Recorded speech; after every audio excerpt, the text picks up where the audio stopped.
कुंभारवाडा इथं पाणी भरलंय। निचरा होत नसल्यानं पाणी साचलंय। पनवेल महापालिकेनं नाले सफाई न केल्यानं लोकांच्या घरात पाणी शिरलं असून रहिवाशांना अडचणींना सामोरं जावं लागतंय। आढावा घेतलाय आमच्या प्रतिनिधींनी, पाहूया। पनवेलमध्ये सकाळपासून मुसळधार पाऊस पडत होता आणि याचा मोठा फटका या कुंभारवाड्याला बसलेला आहे। मी त्याच ठिकाणी आहे। याच कुंभारवाड्यामधून जे नाले जातात त्या नाल्यांची योग्यरित्या साफसफाई केली नसल्यामुळे हेच नाले ओव्हरफ्लो झाले होते आणि या नाल्याचं जे घाण पाणी आहे ते या ठिकाणी बाजूलाच असलेल्या या घरामध्ये गेलं होतं।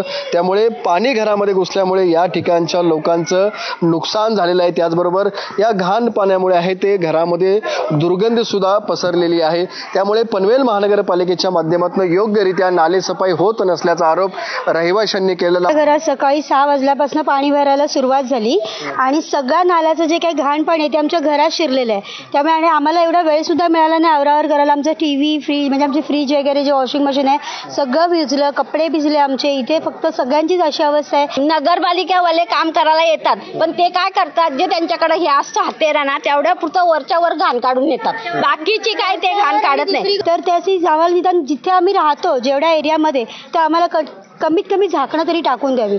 अजिबात इकडे काम केलं जात नाहीये, नाले सफाई केली जात नाही। त्यामुळे हे घाण पाणी लोकांच्या घरामध्ये या ठिकाणी घुसत आहे। विनायक पाटील, ABP माझा, पनवेल।